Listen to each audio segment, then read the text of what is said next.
Muy buenas noches. Bienvenidos sean a esta su casa, Sofía Channel en YouTube. Al micrófono, su sorprendente amigo José Mario Hernández, quien como siempre agradece la gentileza de contar con su sintonía. Hoy comenzaremos este video como se debe, dando la más calurosa y cordial de las bienvenidas a un nuevo suscriptor, cuyo nombre es José Raf Huertas. Que Dios te bendiga a ti también, hermano. En sus inicios, la filosofía de la antigua Grecia, estamos hablando de la época de los filósofos presocráticos, era sinónimo de conocimiento científico. Es decir, Sirene, un filósofo presocrático griego, había calculado la longitud del diámetro de la Tierra, fallando por tan solo el 2%. Entonces tenemos que remontarnos hacia los primeros filósofos científicos, que fueron los filósofos jónicos, también llamados los físicos, ya que la tradición científica jónica fue generada de los primeros físicos de la historia de la ciencia. En efecto, el interés primordial de estos pensadores fue la naturaleza o physis. Es probable que el elemento inspirador sean los logros científicos de la ciencia egipcia y mesopotámica. Por vez primera, se sustituyen las representaciones antropomórficas de los mitos por elementos naturales y se elaboran cosmogonias de perfil científico-filosófico.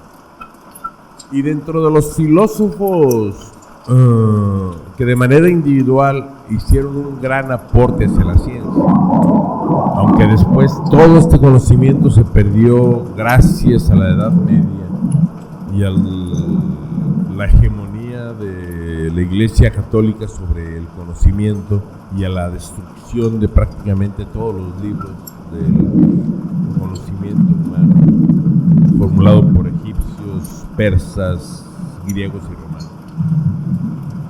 Podemos destacar entre ellos a Pitágoras, del siglo VI a.C., quien brilló en las matemáticas.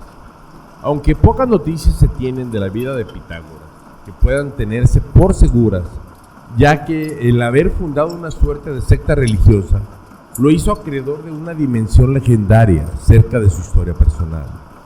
Se le atribuye a Pitágoras haber transformado las matemáticas en una disciplina liberal, esto es, que utilizó como método la formulación abstracta independientemente del contexto material.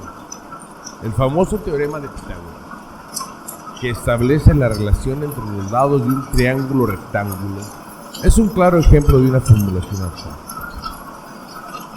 Después tenemos, si nos trasladamos hasta Abdera, en Tracia, en lo que hoy es Turquía, nos encontramos con Demócrito, un filósofo y matemático griego, que nació en el 460 antes de nuestra era también. Demócrito planteó unos postulados para explicar mejor su teoría atómica, que se adelantó a la teoría atómica moderna y a la mecánica cuántica nada más que 2500 años.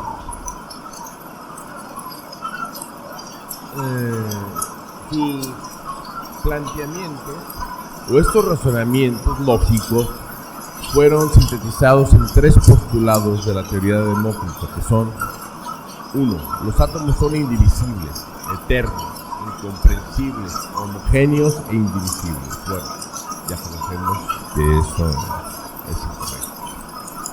2. Los átomos difieren en forma y tamaño, pero sus cualidades internas son iguales.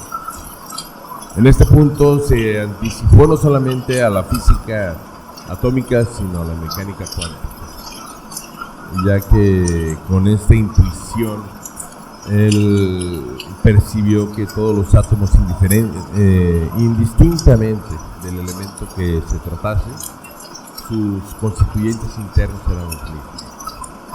Y 3. Las propiedades de la materia cambian según la agrupación de los átomos. Es algo también bien conocido. Por ejemplo, en nuestro universo todo se creó a partir del hidrógeno. Cuando se fusionan dos partículas de hidrógeno, tenemos una partícula de helio. cuando se conjugan o se fusionan dos partículas de helio, tenemos una de carbono. Se fusionan dos de carbono, tenemos una de litio, y así hasta llegar al último de los elementos, pero estos son frutos de la supernovas. Y finalmente recordar que Demócrito es también considerado el padre del devenir histórico. Después hacemos una escala en Cirene, también en Grecia, en donde nació Erastótenes.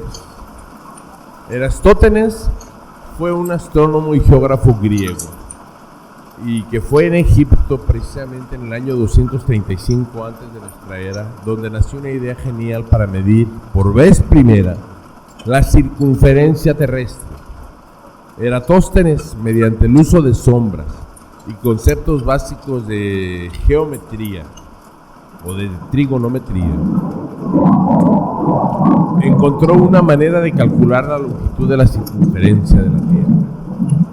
Y lo único que requirió para esto fue conocer la distancia entre Babilonia y Asuán, y utilizar dos varas y medir la sombra que reflejaban en el piso a las 12 del mediodía del 21 de junio, o del solsticio de verano. Después tenemos a Arquímedes. Esto es, ahora nos vamos hasta Siracusa, pegado a Sicilia. Arquímedes fue un matemático griego, físico, ingeniero, inventor, astrónomo y un patriota y un guerrero empedernido, ya que utilizó toda su inteligencia y su saber para defender a su ciudad del ataque de los romanos. Pese a que se conocen pocos detalles de su vida, es considerado como uno de los principales científicos de la antigüedad clásica. Entre sus avances en física se encuentran sus fundamentos en hidrostática, o el principio de flotabilidad, el principio de Arquímedes. Fue aquel por el que existe esta simpática anécdota, que pensando en cómo calcular el peso específico de una corona asimétrica sin deshacerla para saber si era de oro puro o tenía una aleación de plata, él se fijó que al sumergirse en la bañera, él desplazaba la cantidad de agua equivalente a su peso. Por lo que, como buen divulgador, o como lo que tiene que ser un buen científico, primero es crear una hipótesis, comprobarla, demostrarla y después hacerle una teoría, y sobre todo publicarla y darla a conocer. Y no hubo en la historia nadie mejor que Arquímedes para dar a conocer un descubrimiento, ya que salió desnudo a la calle gritando ¡Eureka! ¡Eureka!, que quiere decir en griego o en español: ¡Lo encontré! ¡Lo encontré! Y así fue como encontró este principio de hidrostática. Además, Arquímedes durante la guerra utilizó máquinas para los cuales utilizó palancas, con las cuales llegó a diseñar máquinas capaces de sacar barcos enemigos del agua o voltearlos, y también a prenderles fuego utilizando una serie de espejos o bien utilizando el famoso fuego griego. También usó el método exhaustivo para calcular el área bajo el arco o el área bajo la curva de una parábola, con el sumatorio de una serie infinita, y dio una aproximación extremadamente precisa del número pi, solamente superada una vez que se inventaron los. Y llegamos después con Esculapio o Asclepiades en griego, Esculapio para los romanos. Asclepiades pensaba que las enfermedades ocurren a causa de desequilibrios en la armonía natural del cuerpo humano. Su doctrina se fundaba sobre la existencia de partículas sólidas, de acuerdo a las ideas desarrolladas por Demócrito acerca del átomo. Asclepiades postulaba también el tratamiento de los desórdenes mentales, recurriendo a métodos como dietas naturales y masajes. En efecto, él fue el propulsor de la hidroterapia, evitando así que los enfermos mentales fueran confinados o sometidos a prisión. Y ojalá y Aristóteles jamás hubiera abierto la boca para plantear su hipótesis que las enfermedades dependían de los 4 tipos de flemas que tenemos, porque gracias a eso la medicina se atrasó la friolera de 1300 años. Bueno, y llegando a Samos, nos encontramos a Aristarco de Samos. Él formuló por vez primera una teoría heliocéntrica completa. Mientras el Sol y las demás estrellas permanecen fijas en el espacio, la Tierra y los restantes planetas giran en órbitas circulares alrededor del Sol. Su modelo heliocéntrico, que no tuvo seguidores en su época, encontró mayor precisión y detalle en el sistema de Copérnico, un poco más tarde, 1800 años después del descubrimiento de Aristarco.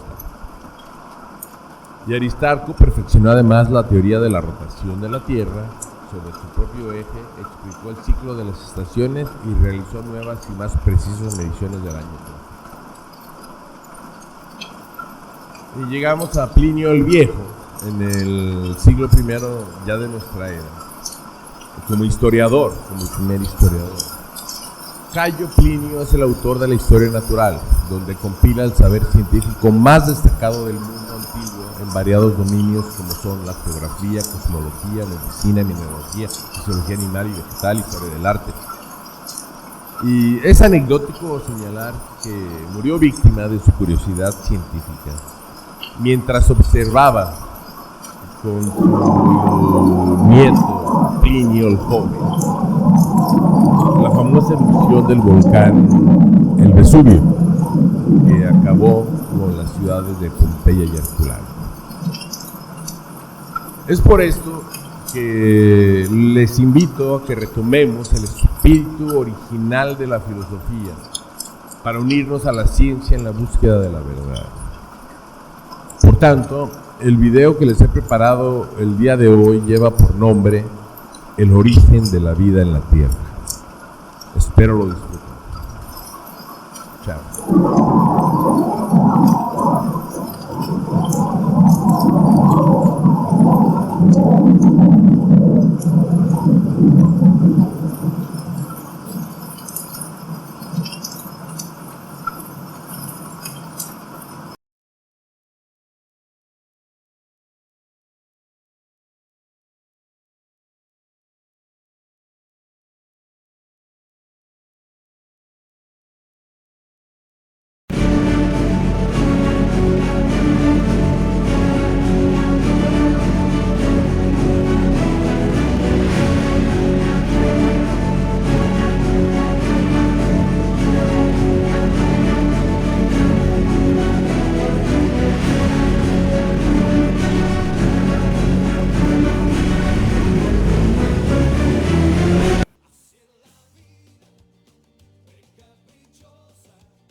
La vida es como una caja de bombones.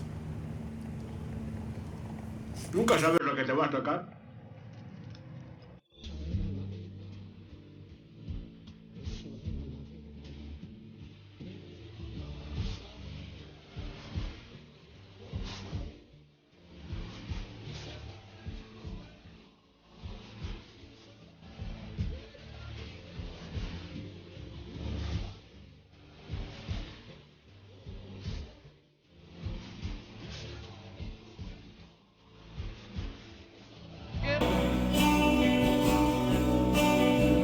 qué terriblemente absurdo es estar vivo sin el alma de tu cuerpo, sin tu latido, sin tu latido. El origen de la vida.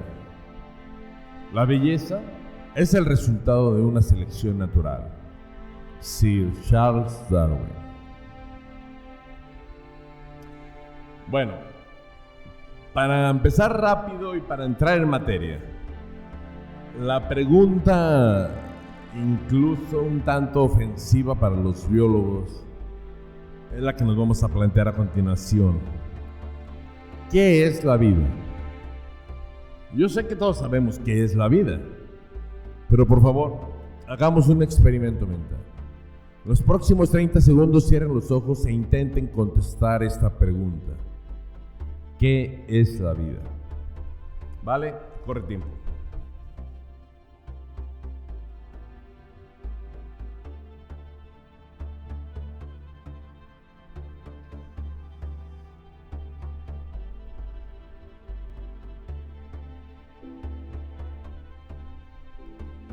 ¿Listos? Pues bien, a la fecha, los biólogos consideran que mientras no se formule una teoría general de la vida, será muy difícil contestar esta pregunta. Lo que sí podemos hacer es, con el tipo de vida que conocemos, que es la terrestre, intentar identificar los rasgos definitorios de la vida y así armar una definición, que es lo que haremos a continuación. Por ejemplo, vamos a dividirlo en las características de los seres vivos, dividiendo los seres vivos de la materia inanimada. Por cierto, la palabra animado o inanimado es una palabra que debemos a Platón y quiere decir, animado quiere decir con alma, por eso tiene ánimo, o inanimada es sin alma o sin vida. ¿Va? Entonces, por ejemplo, ayúdenme. ¿Qué características tienen los seres vivos? Por ejemplo, se reproducen, ¿es correcto? Comen, necesitan comer. Y por tanto necesitan un metabolismo para extraer energía del medio ambiente que les rodea y poder sobrevivir y subsistir. Se mueven. Hay algunos criterios, por ejemplo, podríamos pensar en los árboles, se mueven pero por acción del aire, no porque deseen moverse. Entonces esa no es tan universal, ¿estamos de acuerdo? Otra, se comunican. ¿Estamos de acuerdo en que se comunican? Pues bien, sí se comunican, por ejemplo, las hormigas se comunican, las abejas se comunican a través de feromonas. Se ha demostrado científicamente que, por ejemplo, el delfín, hocico de botella, se comunica y que incluso utiliza nombres propios para cada uno de ellos. Los perros también se comunican, entonces ahí vamos bien. Sin embargo, en el primer punto, se reproducen. Existen varios tipos de materia inanimada que se reproduce y no tiene vida. Por ejemplo, los virus no tienen vida, solamente es una cápsula de proteína que contiene material genético, el ADN. O los priones, que son simples proteínas y se reproducen y no tienen vida. Algunos cristales se reproducen y, como veremos adelante, hay incluso ejemplos en la informática de cuestiones que se reproducen sin que tengan la indicación de hacerlo. En cuanto al comen, se mueven, se comunican, bueno, vamos bien. Bueno, se mueven. Existen también objetos inanimados que se mueven. Por ejemplo, la Tierra está en movimiento y no tiene vida. El universo como tal está en movimiento. el sistema solar está en un universo más o menos avanzando a 70,000 kilómetros por hora. Entonces no es una definición todavía tan precisa. Necesitan agua líquida para sobrevivir. ¿Es correcto? Así es correcto. Sin embargo, tenemos un ser vivo que vive en las gotas de rocío y que se ha encontrado que este animalito le llaman osos de mar, pero viven dentro de una gota de rocío. Y me estoy refiriendo a los plantígrados. Estos animalitos que no sobrepasan ni siquiera medio milímetro de tamaño, tienen 8 pares de patas, una boca, y pueden pasar años sin beber agua, en un estado de latencia aparente. Han sobrevivido en el espacio exterior, en el vacío del cosmos, sin morir, y pueden pasárselos sin alimentos también durante años. O sea, prácticamente son animales indestructibles, soportan temperaturas por encima de los 200 grados centígrados, se congelan y una vez saliendo de la congelación siguen con vida.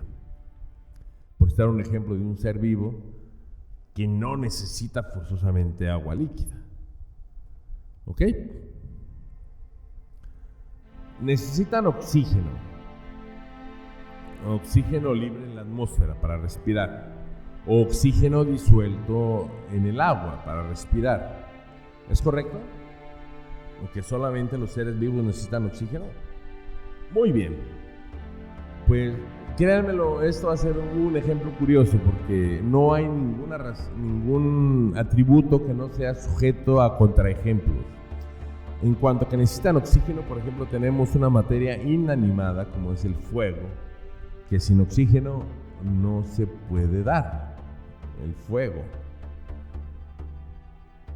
Otro, necesitan células. O sea, toda la vida en la Tierra es vida celular. Sin embargo, el virus, para poder reproducirse, necesita, por ser un parásito obligado, necesita hospedar una célula. Si no, solamente es un cápside proteico.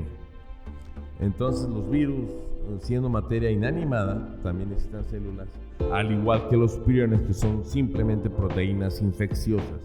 Necesitan, en este caso, células del sistema nervioso, neuronas, para poder reproducirse. Y son materia inanimada. Mueren. ¿Solamente los seres vivos mueren?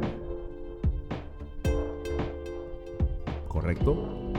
Los planetas mueren, las estrellas mueren, el sistema solar va a morir en algún tiempo, las galaxias mueren y el mismo universo va a morir, ya sea con un Big Crunch o con un Big Freeze, o sea, un universo completamente congelado.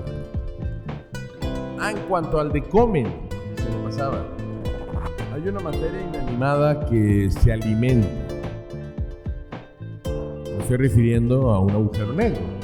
No tiene vida y sin embargo no es comer por tomar energía del medio ambiente para subsistir, pero sí, no logra subsistir si no está tomando materia y energía del ambiente que le rodea.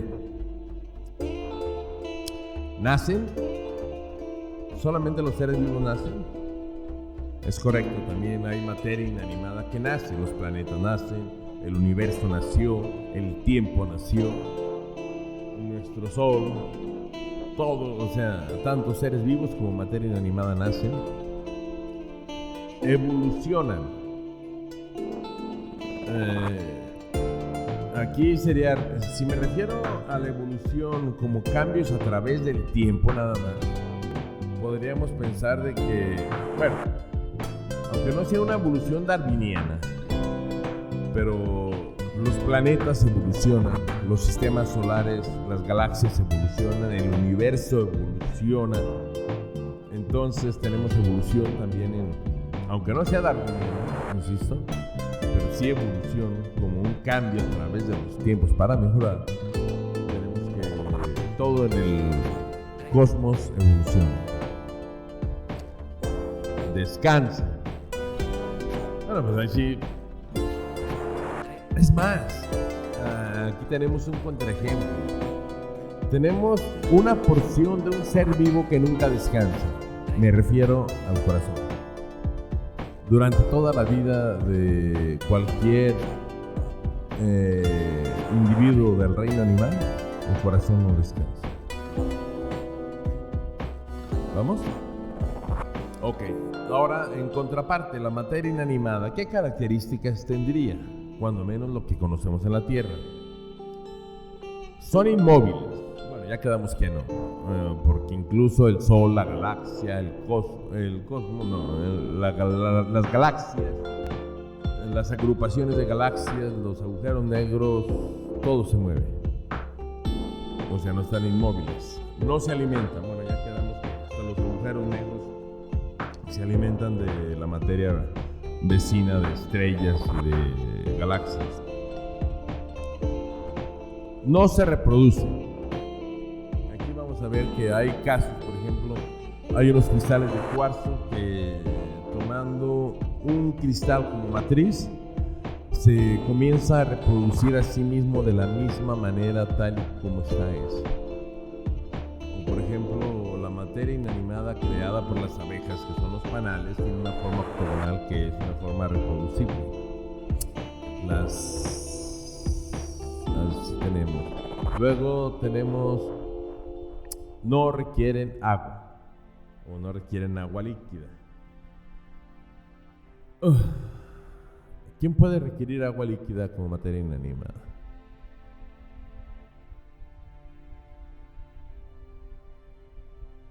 Pues en este momento precisamente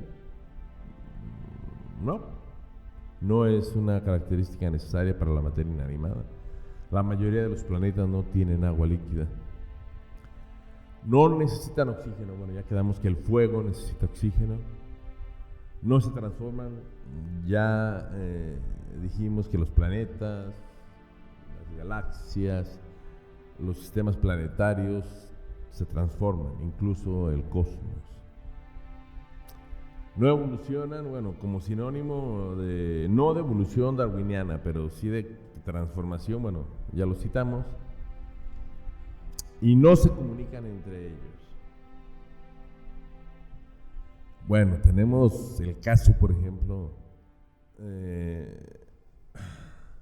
dentro de la mecánica cuántica se ha observado un fenómeno en el cual dos electrones que se encuentran separados a miles de kilómetros aparentemente se están comunicando entre ellos y comparten el spin, o sea, el giro. Entonces, en la física cuántica, que es un mundo como de Alicia en el País de las Maravillas, nos encontramos con estas características. Entonces, la pregunta sigue igual. ¿Qué es la vida? Entonces, por ponerles un ejemplo de algo que está inanimado, pero que parece tener vida. Existe un autómata que no es el típico juego de computadora, es un autómata celular, tal como lo llamó el matemático de Cambridge, John Kenway. Este juego se hizo ampliamente conocido como cuando se mencionó en un artículo publicado por Scientific American en 1970. Y consiste en una colección de células que, según algunas reglas matemáticas, pueden vivir, morir o multiplicarse, dependiendo de las condiciones iniciales. Las células forman varios patrones a lo largo del juego. Las únicas reglas o comandos que son necesarios introducir dentro de la función C de su ordenador serían: en el link que ven abajo van a encontrar tanto el software para aquellos que se atrevan a programar cuando menos su primer autómata. Es muy fácil, no son más de 20 líneas y ya tienen esto listo. Las reglas entonces: un espacio Lo que significa una célula, cuando está vivo, va a aparecer coloreado. O las células que no existen o que están muertas, o que aún no nacen, aparecen sin color en el cuadrado. Una célula que solo contenga un vecino o ningún vecino va a morir por aislamiento, tal como le sucede a las especies animales o a las especies humanas incluso. Una célula con más de 4 vecinos muere a causa de la sobrepoblación, igual que sucede en el reino animal o vegetal. Y cuando existen 2 o 3 vecinos, una nueva célula nace. Entonces, de estas 4 simples reglas, podemos ver, y lo van a ver cuando consulten ese link, no hay más que meterle a la programación y se van a encontrar simulaciones como esta. Esta está en una velocidad lenta. Este duró 89 generaciones.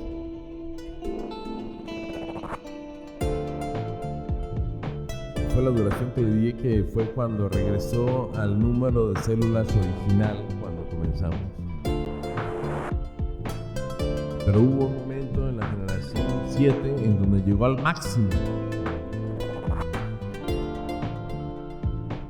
Pero como después pueden ver, poco a poco se empiezan a encontrar islotes o pequeñas islas aisladas. Estas van a terminar muriendo por aislamiento.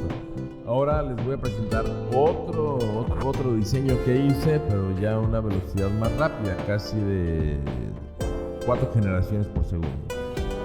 Y aquí vamos a ver casi 300 generaciones. Vale. Los patrones que se forman son extraordinarios. Y rápidamente entran en equilibrio. Entonces, viendo esto, vemos que este juego, tal como se llama, aparenta ser una simulación de la vida. Entonces, sin que esté vivo, siendo materia inanimada, contiene muchos de los parámetros que habíamos mencionado como para la materia viva. Entonces, ¿qué es la vida? Pues yo utilizo una definición. Olvidé el nombre del biólogo, ya se los pongo al ratito en una nota, que define a los objetos vivos por el acrónimo inglés de la marca de autos, como ese carro clásico del Mentalist, como Citroën.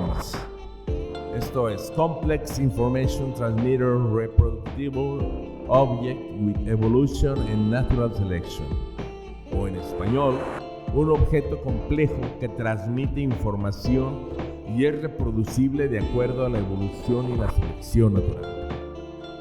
Esto es tal vez la definición más amplia que tenemos. Bueno, hay definiciones mucho más amplias, pero a mí me parece la más práctica. O para la NASA, ellos se la hicieron muy fácil, encontrando que la vida es un sistema bioquímico autosostenido capaz de evolución darwiniana. Entonces aparentemente ya zanjamos el problema de qué es la vida. Ahora viene el problema mayor. ¿Cómo se originó la vida en la Tierra? Bueno, tenemos a manera de resumen, ya los vamos a ver uno por uno, tenemos el creacionismo o el diseño inteligente, que esta es seguramente falsable. La generación espontánea, que esta está descartada, o sea, era la estupidez de pensar que de los libros viejos salían los ratones y las cucarachas, o que de la carne sin conservar salían las moscas. O sea, todo lo que demostró Pasteur, que se debía a la acción de microorganismos, era lo que ellos argumentaban, que se generaban espontáneamente, que los cocodrilos surgían de la madera, de los troncos. Bueno, tenemos la endosimbiosis, ya la vamos a ver más adelante. Esta es válida. La endosimbiosis tiene que ver con que se unieron de manera simbiótica, o sea, una manera especial de parasitismo, más bien es comensalismo, en la cual ambas células salen beneficiadas. Por ejemplo, todos nosotros tenemos en nuestras mitocondrias un ADN diferente al nuestro. Porque el ADN de las mitocondrias, la mitocondria era originalmente una célula independiente. Igual que los cloroplastos para las células vegetales. Y tenemos teorías de la abiogénesis. La abiogénesis es la teoría que soporta la hipótesis que la vida, a diferencia de lo que dicen los escolásticos o los religiosos, quienes sostienen que la vida solo puede surgir de lo vivo, la teoría de la abiogénesis dice que la vida puede surgir de la materia inanimada. Así tenemos la teoría de los cristales de arcilla, la teoría de los coacervados, la panespermia, la teoría del mundo del ARN y la teoría del mundo de hierro sulfuro. Veamos cada una de ellas rápidamente. ¡Wow! Ok, tenemos primero el creacionismo. Tomado de las mitologías sumerias, babilonias y egipcias, donde los judíos fueron esclavos, y así como el culto a Mitra, la mitología griega tomó diversas ideas que componen el Antiguo Testamento. A toda luz se trata de una hipótesis falsable con mayor posibilidad de que se caiga solita a pedazos. Después tenemos la que les mencionaba, la generación espontánea. Es una hipótesis obsoleta que sostenía que ciertas formas de vida animal y vegetal surgían de manera espontánea a partir de materia orgánica e inorgánica de una combinación de estas. Adivinen quién lo dijo. Aristóteles, claro. Como dijo Francesco Rede, omne vivum ex ovum ex vivo, que se traduce: todo lo vivo procede de un huevo y este de lo vivo. O sea, que era el argumento, o es el argumento para los creacionistas o para los que defendían a la generación espontánea, ¿no? Que no puede surgir de la materia inanimada. Y aquí tenemos el experimento de Francesco Rede. En un frasco sin sellar llegan las moscas, ovopositan sus huevos, de lo cual después salen las larvas, que son una especie de gusanos, hasta que con el paso del tiempo se convierten en crisálidas y luego en moscas. Y tenemos un frasco sellado con un corcho, a la carne no le pasó nada, un frasco cubierto con una gasa pero muy delgadita para que no cubieran las moscas y tampoco sucedió nada. O sea, se pudrió la carne sola por acción enzimática, autolítica y por acción bacteriana. Ahora vamos a la endosimbiosis. Fue en 1967 cuando Lynn Margulis propuso la teoría de la endosimbiosis seriada, que explica la aparición de la célula eucariota. El prefijo griego, eu quiere decir verdadero o temprana. Entonces, eucariota, o correcto. Entonces, eucariota quiere decir célula, que es carión, célula verdadera, o la célula primigenia. Por asimilación simbiótica de varias bacterias con habilidades diferenciadas. Fue de esta manera como adquirieron algunos orgánulos, como son la mitocondria. La mitocondria es la central de energía, es esta especie de frijolito color rojo. Es la central de energía de las células, así como lo son los cloroplastos para las células vegetales, ya que son los que producen la fotosíntesis. Entonces, los cloroplastos, así como y las mitocondrias, cloroplastos para las células vegetales y las mitocondrias para los animales, es lo que constituye que eran células independientes, que tienen un ADN independiente, pero sin embargo están unidos en una célula y así formaron las células verdaderas o las células eucariotas. Aquí tenemos una diferenciación celular. Sí, o sea, todos los seres vivos tienen esta característica. Deben tener una membrana que les aísle del medio ambiente para protegerlos, para evitar deshidratación, infecciones, ataques, contaminaciones. Gracias a esto, por ejemplo, con la salvedad de la alergia a la penicilina, todos los medicamentos del grupo de los penicilánicos, como es la penicilina, la ampicilina, la amoxicilina, las cefalosporinas, el imipenem, cilastatina y un gran número de ellos, actúan en unas proteínas que se llaman PUP, que son proteínas que unen proteínas, y estas forman la pared celular. Esto quiere decir que tanto los animales, por no tener pared celular, no tenemos en dónde actúen los penicilánicos. Entonces, de no ser, insisto, por las alergias, que el caso de alergia sí puede matar a alguien, de no ser por la alergia, uno podría comerse kilos de penicilina sin que lo, insisto, porque no tiene un órgano diana en el cual funcionar. Luego tenemos, a diferencia, que tienen todo el citoplasma mezclado ahí, como pueden ver en esta vacuola. Eso es puro citoplasma. El citoplasma es una suspensión de iones y cationes que están en equilibrio osmótico al interior de la célula.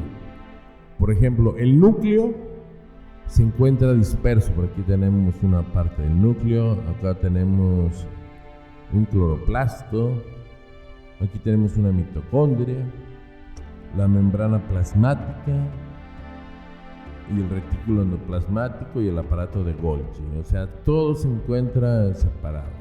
El núcleo no está bien diferenciado. Aquí tenemos, por ejemplo, que en la célula vegetal y animal, el núcleo está bien diferenciado, que es donde está el ADN. El ADN en las células bacterianas es circular y el nuestro es lineal. Tienen mayores necesidades energéticas que las bacterianas, por eso tienen una mayor cantidad de mitocondrias que emigraron porque era una célula diferenciada, producir fotosíntesis. Bueno, y tenemos el citoplasma, que como les decía, es ese plasma, es ese líquido en suspensión. En la diferenciación celular, como les decía, la célula vegetal, en lugar de poseer por endosimbiosis, de haber adquirido mitocondrias, como es el caso de la célula animal, ellos adquirieron cloroplastos, que son los que vemos aquí. El siguiente, y ya estamos a punto de terminar. La teoría de la biogénesis. La biogénesis en griego, que quiere decir privativo o sin. Bio quiere decir vida.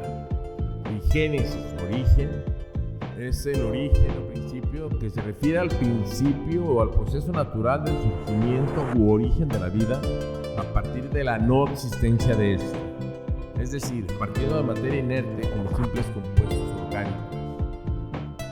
La opinión más extendida en el ámbito científico establece la teoría que la vida comenzó su existencia en algún momento del periodo comprendido entre 4.410 millones de años, cuando se dieron las condiciones para que el vapor de agua se condensara, y entre 4.280 o 3.770 millones, que es cuando aparecen los primeros indicios de vida por algunas trazas de elementos orgánicos, producto de la vida. Por cierto, es digno mencionar que el oxígeno, lejos de lo que se piensa, no vino de otro planeta. El oxígeno es un elemento de origen orgánico. Es producido por las plantas. Ahora tenemos la teoría de los cristales de arcilla. El químico A.G. Searles Smith, en el 85, propuso también que la vida se originó en un sustrato sólido, pero para esto sugiere los cristales de arcilla y no los de pirita. Según él, los cristales de arcilla son lo suficientemente complejos como para evolucionar en forma parecida. Sin embargo, nunca se ha detectado arcilla o algún componente arcilloso en ningún ser vivo, entonces esta es falsable esta hipótesis. Y tenemos la hipótesis ganadora, que es la hipótesis de la teoría de los coacervados. Esta fue original Esta idea original fue de Oparin, un biólogo ruso, que hipotetizó sobre el origen de la vida en la Tierra a partir de la evolución química y gradual de moléculas basadas en carbono. Hipótesis que también llamó el caldo primordial y que aún hoy es considerada la hipótesis más correcta y válida, capaz de explicar el origen de la vida en nuestro planeta. Y acá de este lado tenemos a Harold Urey y a Stanley Miller, quienes realizaron el famoso experimento de Miller en Urey, el cual consistía en colocar dentro de un aparato de destilación dentro de un circuito cerrado, con un condensador. Colocaron primero una bombona en donde colocaron los gases que se creen que existían en el principio del planeta, como era vapor de agua, hidróxido de carbono, amoníaco, hidrógeno, y a estos se les aplicaron electrodos a manera de los relámpagos que caían sobre toda la superficie terrestre, ya que estuvo lloviendo virtualmente por millones de años hasta que se formaron los mares.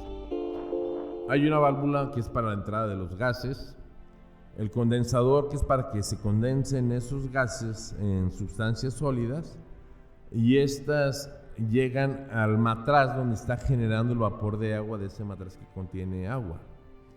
La gran sorpresa es que se trataba de un experimento para 6 meses en el cual pensaban encontrar alguna traza de alguna sustancia orgánica, y sin embargo su sorpresa fue tan grande que en tan solo una semana encontraron una sustancia de color rosada en el agua que contenía cuando menos 64 aminoácidos, los cuales son esenciales para la formación de proteínas y estas para la formación de ADN. Esta teoría, ¿qué les cuento? Esta teoría no explica el origen de la vida. Todo lo que hacen es sacársela y decir, hombre, que la vida viene de otro planeta. Entonces realmente no nos ayuda en nada. Solamente es una hipótesis que dice que la vida en la Tierra es de origen extraterrestre. Y hay 2 tipos. Según ellos, la panspermia natural es que el material biológico procedente de otro planeta pudo haber llegado en cometas o meteoritos. Y aparte de haber sobrevivido al impacto con la atmósfera, a los 5000 grados de la temperatura de reingreso, a la explosión, a todo esto tuvo que sobrevivir. O la panspermia dirigida, que estas están todavía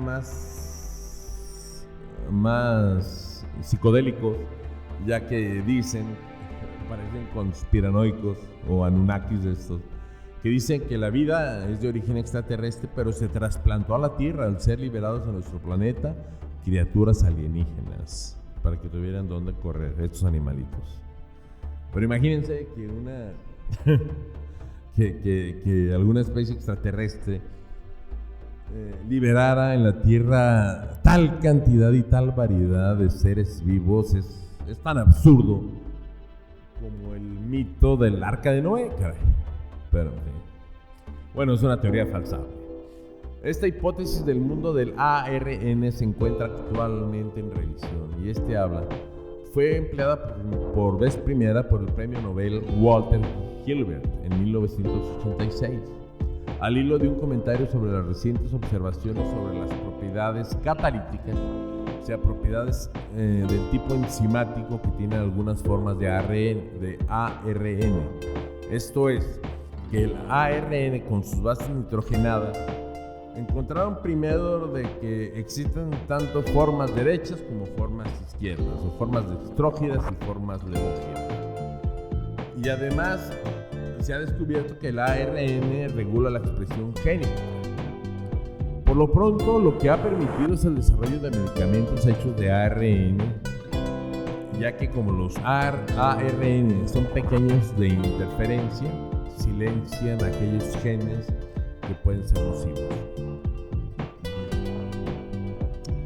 La hipótesis del mundo de hierro sulfuro, bueno, esta está basada sobre todo en que cerca del lecho marino se encuentran esas fumarolas, son fumarolas de origen volcánico, y ahí se encuentran cianobacterias o bacterias termófilas, ya que en primer lugar no hay luz del sol porque se encuentran a una profundidad mayor de la que alcanza el sol. El sol por lo regular solamente penetra 50 metros en el océano. Entonces esto se encuentra a cientos o miles de metros. Entonces estas células viven en un ambiente anaeróbico, o sea, no requieren de oxígeno, porque no hay oxígeno acá, soportan altas presiones y temperaturas mayores a los 100 grados. Y estas bacterias se encontraron en fecha reciente, estamos hablando entre el 88 y el 90 años. Entonces se cree que esta pudo haber sido también una de las conformaciones, pero también, si quieren, es una rama lateral de la vida de la teoría de los coacervados de Oparin.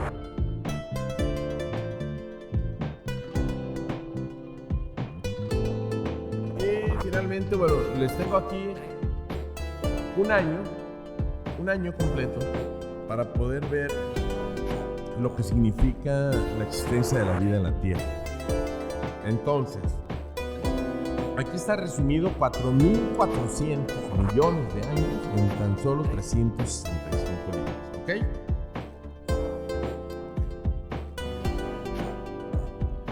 Tenemos, en enero surge el Big Bang.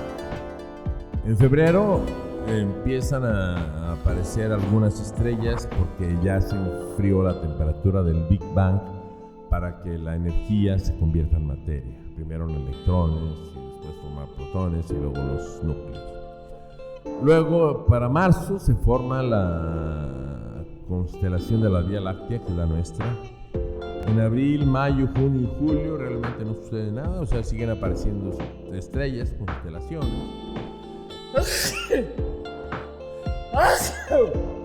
Perdón.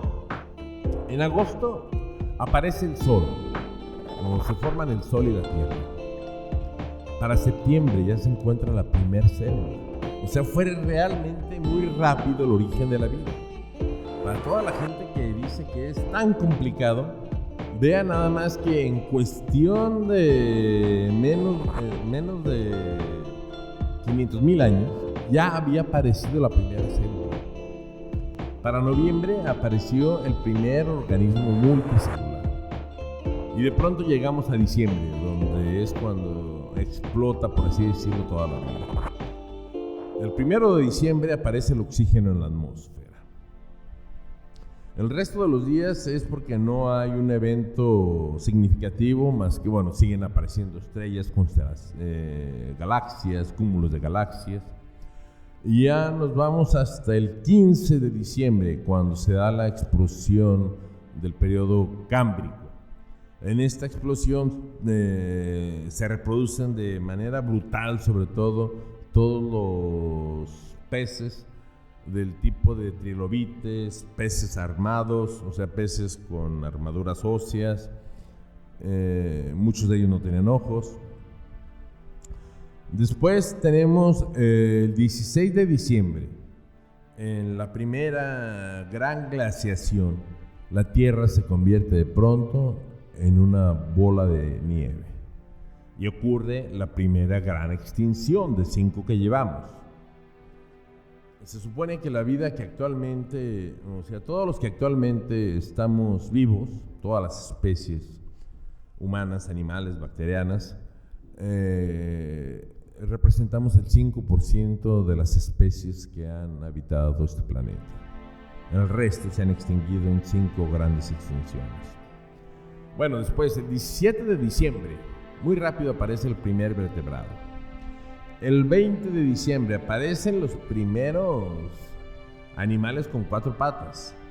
El 21 de diciembre hay una gran variedad de insectos, comienzan a florecer los insectos, al mismo tiempo que en el reino vegetal aparecen los helechos. Los helechos eran grandísimos, eran de varios decenas de metros de altura, Y los insectos, por ejemplo, un sapo podría ser del tamaño de un Volkswagen, de un escarabajo.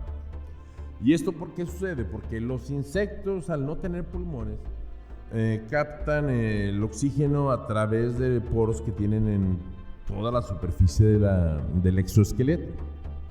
Entonces, a mayor cantidad de oxígeno, los insectos crecen más. Por tanto, era una era de los insectos grandísimos. Las luciérnagas, las libélulas, por ejemplo, tenían una elongación de las alas una vez abiertas de cerca de 2 metros. Los 100 pies medían cerca de 1 metro. Entonces ya se imaginan a esa flora. Y esta, pues, también desapareció. ¿Por qué? Porque con tanto oxígeno que había, actualmente hay un 21% de oxígeno. Se cree que llegó a haber un 28% de oxígeno. Desgraciadamente, al haber tanto oxígeno, cualquier chispita provocaba incendios. Después, el 24 de diciembre, aparece la especie que ha sido líder en cuanto a duración y colonización de todos los sitios geológicos de la biosfera, que son los dinosaurios. Aparecieron el día de Navidad, el 24 de diciembre. El 25 de diciembre aparecen los primeros antecesores de los mamíferos. El 26 de diciembre recién comienza la formación, o sea, Pangea, el gran continente, se deconstruye y aparece, al dislocarse aparecen los nuevos continentes. Y esto es ya con los dinosaurios vivos. El 27 de diciembre aparecen las primeras aves. Y los dinosaurios entonces han sido la especie que más ha durado, porque si lo vemos aquí expresado en días, duraron desde el 24 de diciembre hasta el Día de los Santos Inocentes. Hasta un día después de los Santos Inocentes. Hasta el 29 de diciembre, que se dio la extinción de los dinosaurios. Y el 31 de diciembre, a las 10 horas con 15 minutos, aparecen los simios. A las 9 de la noche con 24 minutos, el primer humano se yergue y camina erecto. El 31 de diciembre, a las 10 de la noche con 48 minutos, aparece el Homo erectus.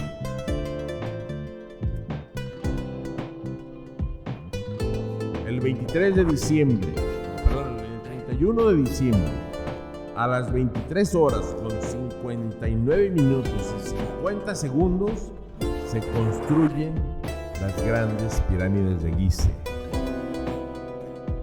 Y a las 12 de la noche estamos en el presente. Como pueden ver, esto nos permite darnos cuenta y ser conscientes de lo infinitamente pequeños que no somos la cúspide de la evolución y que no somos la especie que más ha dominado la Tierra. Esos son los dinosaurios. Y se murieron en una de las 5 grandes extinciones. Entonces tenemos grandes probabilidades, ya que han muerto el 95% de las especies en extinciones masivas. Tenemos grandes probabilidades de extinguirnos, no solamente por el calentamiento global, sino por cuestiones cíclicas que tienen que ver con la cosmología. Y bueno, tenemos tan poco tiempo en la Tierra, que es lo que hay que reflexionar. O sea, tenemos apenas el ahora, o sea, estamos hablando de la revolución industrial, surgió a las 12 de la noche del 31 de diciembre, o sea, recién surgió en el último segundo, o en el último nanosegundo. Y ya nos bastaron 200 años para poner a la Tierra en peligro de que extinga todo rastro de vida. Y en fin, para explicárselo finalmente, los seres más sencillos pueden tener estructura de virus, que son parásitos constituidos por material genético o cápside, sí, pero no están vivos.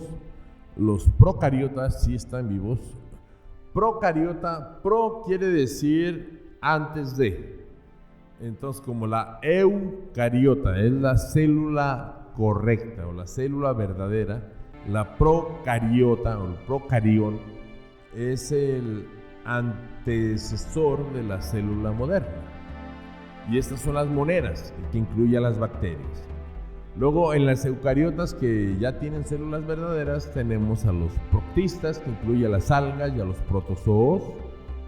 Las algas tienen nutrición autótrofa, esto es, se nutren a través de la luz del sol por fotosíntesis. Y los protozoos se nutren a través de ingerir otros elementos vivos, por eso es heterótrofa. Los hongos, que incluye a los mohos, levaduras y los hongos que forman setas, tienen nutrición heterótrofa, se alimentan también no de la luz del sol, sino que se alimentan del nitrógeno del suelo, de savia de los árboles, todos los hongos parásitos. Y sistemáticamente, ¿cómo queda dividida la vida? La vida la tenemos que, se desarrolla la taxonomía, que se encarga de formar grupos de seres vivos y los agrupa de este modo: el dominio, el reino, el filo, división, la clase, el orden, la familia, el género y la especie, en 8 taxones. Y entonces tenemos 5 reinos, que son el reino bacteria, el reino arcae, el reino protista, el reino de los hongos, el reino de las plantas y el reino de los animales. Aquí tenemos el reino arcae, no se pronuncia arcaea en latín, y en griego, cuando vean una EA, se pronuncia como E. Bacterias, protistas, plante, fungi y animales. Esos son los 5 reinos que forman la vida en la Tierra. De estos, ¿cuál es el más numeroso? ¿Cuál es el que tiene la mayor biomasa? O sea, la mayor biomasa es el mayor peso de todos los representantes de una especie o de un reino. Y la mayor biomasa está compuesta por insectos. Por ejemplo, todos los insectos pesan más que todos los elefantes juntos o que todos los seres humanos juntos. Y es también uno de los reinos más variados que existen en el mundo. Y bien, características de los 5 reinos: el monera, protista, fungi, vegetal y animal. El tipo de célula, nada más el primero son células primitivas, células procariotas, las demás son células verdaderas o eucariotas. El ADN, como vimos ahorita, en el monera es circular, los demás son lineales. El número de células, el monera, que son las bacterias, son unicelulares. El protista, que incluye a los protozoos y otros multicelulares, va de unicelulares a pluricelulares, igual que el fungi, hongos, del unicelular a pluricelular. Vegetales y animales, todos son pluricelulares. La nutrición. Mixtos tenemos al monera y al protista.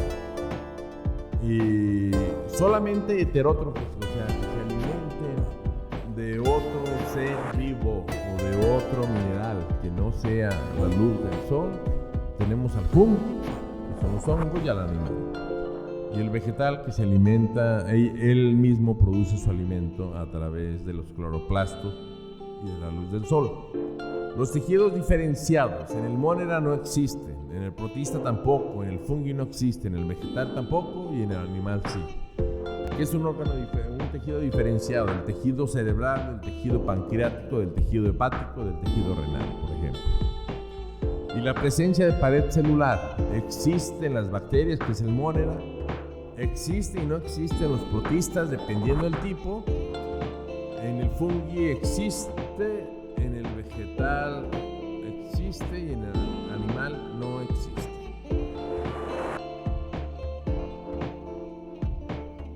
Y pues bien, ya para finalizar, aquí tenemos las 5 grandes extinciones que se han producido. La primera fue hace 360 millones de años.